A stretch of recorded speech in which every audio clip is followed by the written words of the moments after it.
नमस्कार, आपण पाहत आहात आपला लोकप्रिय न्यूज चॅनेल सातारा न्यूज। पाहूयात आत्ताची महत्त्वाची घडामोड। पुणे येथील जैन समाजाच्या हॉस्टेलच्या जागेच्या गैरव्यवहाराबाबत फलटण येथे सकल जैन समाज फलटणच्या वतीने समाजातील मुलांच्या शिक्षणासाठी गरजेचे असणारे जैन हॉस्टेलच्या बोर्डिंगची जागेची विक्री करू नये याबाबत तहसील कार्यालय फलटण येथे निवेदन देण्यात आले। तहसील कार्यालयाच्या वतीने अभिजित सोनवणे यांनी निवेदनाचा स्वीकार करून हे निवेदन वरिष्ठांच्याकडे आपल्या योग्य मागणीसाठी पाठवण्यात येईल असे सांगितले।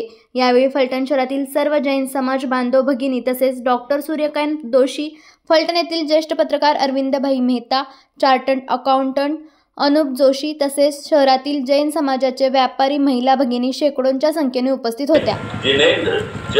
जिनेंद्र जैन महामोर्चा फलटण परिसरातील सर्व नागरिक बंधू भगिनींच्यासाठी सकल जैन समाज फलटण यांचे वतीने आवाहन करण्यात येत आहे की पुणे येथील HSD जैन हॉस्टेल व जैन मंदिर यांच्या अवैध जमीन विक्री व्यवहार रद्द करण्यासाठी आज दिनांक 29 ऑक्टोबर 2025 रोजी हा महामोर्चा आयोजित केलेला आहे। तरी या महामोर्चामध्ये जास्तीत जास्त संख्येने उपस्थित राहून जैन समाजाची एकजूट दाखवा।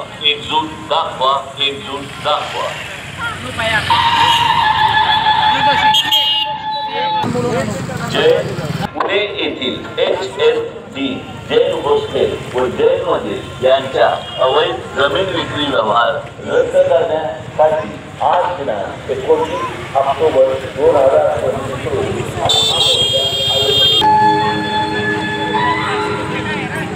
जय जिनेंद्र जय महामोर्चा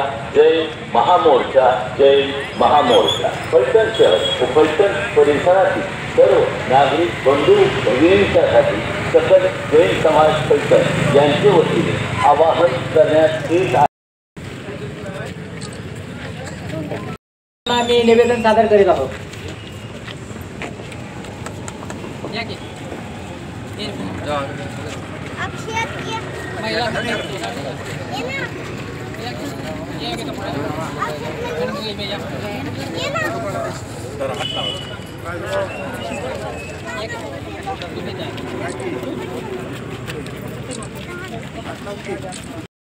त्याच संस्थेचे ट्रस्टी ही जी काही जागा आहे ती कुठल्या दबावाखाली असेल किंवा पैशाच्या लोभापायी असेल, आपल्याला कारण ते काही सांगत नाहीये, पण ती जागा त्यांनी आज एका बिल्डरला विकण्याचा घाट घातलेला आहे।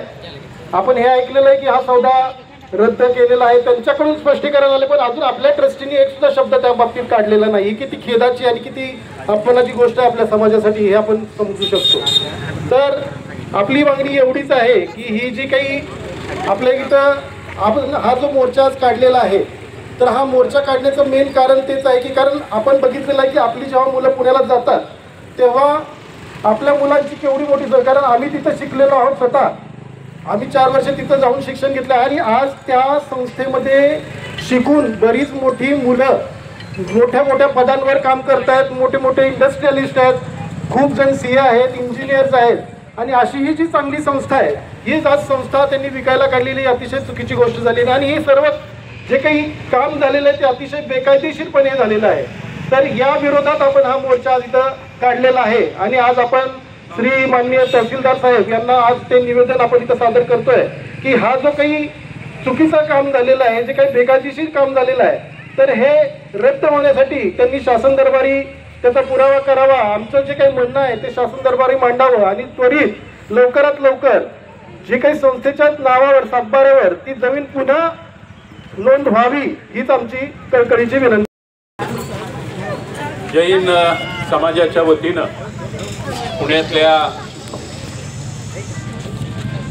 HSD हॉस्टेलच्या निमित्तानं सुरू असलेल्या ज्या घडामोडी आहेत त्या घडामोडींच्या पार्श्वभूमीवर आपण या मोर्चाच्या माध्यमातून प्रशासनाला आपल्या भावना समजावून देण्यासाठी किंवा या ज्या पुण्यातल्या घटना आहेत त्याच्या संबंधी नेमकेपणानं आमची काय अपेक्षा आहे हे सांगण्यासाठी इथपर्यंत पोहोचलेलो आहोत। निश्चितपणानं आपण सगळ्यांनी तहसीलदार आदरणीय सोनवणे साहेबांना आपल्या मागण्यांचं, आपल्या विचारांचं, आपल्या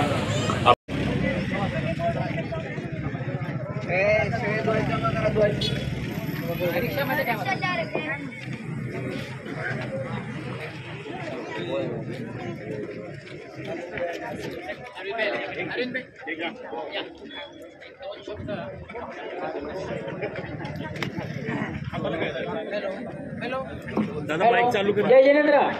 ज्येष्ठ पत्रकार अरविंदभाई मेहता आपल्याकडं 2 शब्द सांगतील, जैन समाजाला प्रबोधन करतील. ते तुम्ही बोलताय हे महत्वाचं आहे. जय जिनेंद्र.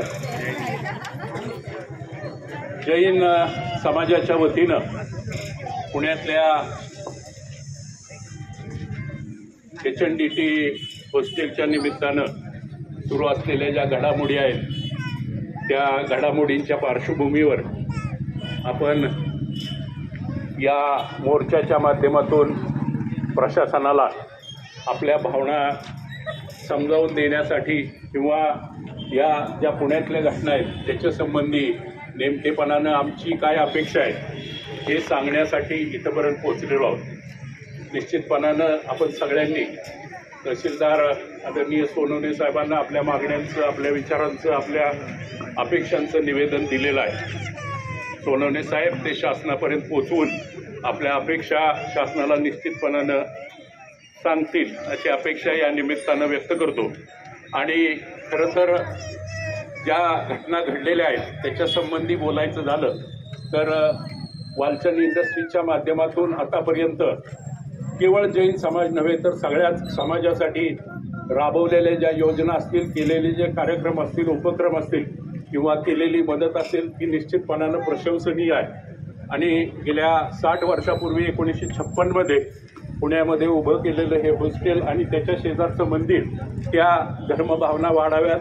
आपल्या समाजातली जी लहान मुलं किंवा कॉलेजच्या निमित्तानं पुण्यात जाणारी जी मुलं आहेत त्यांची तिथं राहण्याची आणि उत्तम भोजनाची सोय व्हावी या उद्देशानं सुरू केलेलं हे हॉस्टेल निश्चितपणानं आतापर्यंत आपल्या 2 पिढ्यांनी त्याचा लाभ घेतलेला आहे. आणि अलीकडच्या काळात तिथं असलेल्या ट्रस्टींनी कुठल्या भावनेनं किंवा कुठल्या आमिषापोटी हा निर्णय घेतलाय समजत नाही. खरं तर कुठंतरी काहीतरी गैरसमज झालेला असला पाहिजे, कुठंतरी काहीतरी चुकीचा संदेश त्यांच्यापर्यंत गेलेला असला पाहिजे. अन्यथा वालचंद इंडस्ट्रीजमध्ये काम करणारे आमचे विनोदभाई असतील किंवा त्याच्यापूर्वी लालचंद हिराचंद असतील अशा प्रकारचा निर्णय ते घेणार नाहीत याची मला एकट्यालाच नाही तर आम्हा सगळ्या समाज बांधवांना त्याची निश्चितपणानं कल्पना आहे. पण तरीसुद्धा हा घेतलेला निर्णय निश्चितपणानं चुकीचा आहे. आता चुकीचा एवढ्यासाठी की समाजातली जी मुलं पुण्यामध्ये जाऊन शिक्षण घेतात, नंतर त्यांचा व्यवसाय असेल, त्यांचा उद्योग असेल, त्याच्यामध्ये आपली प्रगती साधतात, त्याच्या पाठीमागे निश्चितपणानं ह्या HND हॉस्टेलचं हातभार आहे, त्यांची मदत आहे. तिथं होणारे जे संस्कार आहेत ते निश्चितपणानं उपयोगी पडतात. आणि हे संस्कारच जर तुम्ही बंद करणार असाल, ही व्यवस्थाच जर तुम्ही बंद करणार असाल तर उद्याच्या समाजाची जी काही प्रगती आहे, समाजातल्या आम्हा तरुणांना जी काही प्रगतीच्या दिशेनं पुढे जायचं आहे त्याच्यासाठी होणारं मार्गदर्शन आहे ते कोणत्या हेतूनं आपण थांबवताय. म्हणजे वालचंद इंडस्ट्रीज असेल किंवा लालचंद हिराचंद असतील, हिराचंद नेमचंद असतील, त्यांनी घेतलेली जी भावना आहे, त्यांनी केलेली जी अपेक्षा आहे समाजाकडनं ती आपण का खंडित करताय हे निश्चितपणानं समजत नाही. आणि केवळ या मोर्चाच्या निमित्तानं आपल्याला कुठेतरी निषेध करावा, आपल्याला काहीतरी समजवावं, आपल्याला काही सांगावं या भावना नाहीत तर निश्चितपणानं ही सुरू असलेली अखंडित परंपरा आपण इथून पुढच्या काळामध्ये सातत्यानं सुरू ठेवावी हे सांगायसाठी हा मोर्चा असं मी समजतो. निश्चितपणानं संयोजकांच्या काय भावना आहेत मला माहीत नाही. मी जस्ट इथं आलोय, मला मोर्चा निघण्यापूर्वीची माहिती नाही, मोर्चा काढण्यापूर्वीची माहिती नाही. पण डॉक्टर सूर्यकांतबाईंनी फोन केला आणि तुम्ही इथं आलं पाहिजे असं सांगितल्यानंतर मी हे सगळं गेल्या 15 दिवसापासून वर्तमानपत्रातनं वाचत होतो, सोशल मीडियाच्या माध्यमातून ते सगळं अभ्यासत होतो. आणि याच्या पाठीमागची नेमकी भावना काय आहे, कोणत्या हेतूनं ते केले. आज जर त्याचा विचार केला तर पुण्यातली ही मध्यवर्ती ठिकाणची जागा जवळपास डॉक्टर 1200 ते 1500 कोटी रुपयांची आहे आणि ती जागा केवळ 230 कोटी रुपयामध्ये तुम्ही देणार असाल तर नेमकेपणानं तुमची कुठं फसवणूक झाली का, कुठं गल्लत झाली का, कुठं चुकीचा निर्णय घेतला गेलाय का हे एकदा त्या ट्रस्टींनी समजावून घेतलं पाहिजे.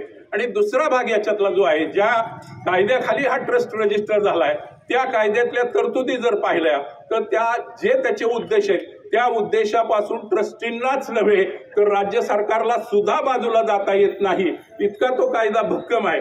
आणि विश्वस्त हे त्या कायद्याची अंमलबजावणी करावी, तिथं निर्माण केलेली जी वास्तू आहे, तिथं निर्माण केलेली जी व्यवस्था आहे त्याची रचना कंटिन्यू चालू ठेवावी, एवढ्यासाठी विश्वस्त व्यवस्था आहे.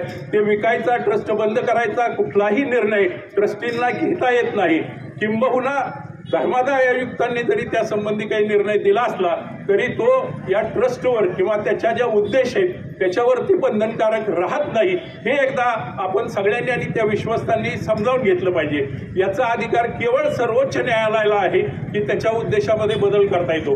ट्रस्ट एकदा रजिस्टर झाला की त्याच्या उद्देशामध्ये बदल करायचा अधिकार कुणालाही नसताना अशा प्रकारचा निर्णय घेऊन हे हॉस्टेल बंद करायचा घेतलेला निर्णय पूर्णतः चुकीचा आहे आणि प्रामुख्यानं आमच्या तरुण पिढीवर अन्याय करणारा आहे. तो आपण मागे घ्यावा अशा प्रकारची विनंती या निमित्तानं करतो आणि थांबतो.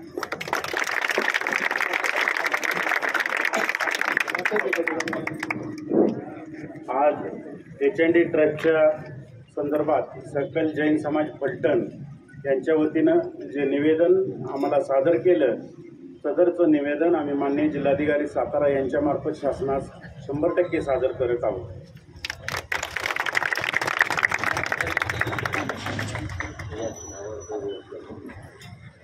आज या मोर्चासाठी सर्व समाज इथे उपस्थित राहिला. माननीय तहसीलदार साहेब, श्री पत्रकार अरविंद मेहता सर आणि सर्व जे समाजातील ज्येष्ठ मंडळी आणि सर्व बंधू भगिनी यांचं मी इथं आभार मानतो आणि या मोर्चाचं इथं समापन झालं असं मी. आपल्या तालुक्यातील जिल्ह्यातील बातम्या सर्वप्रथम पाहण्यासाठी आजच सातारा न्यूजला YouTube चॅनलवर सबस्क्राईब करा, लाईक करा, शेअर करा आणि बेल आयकॉन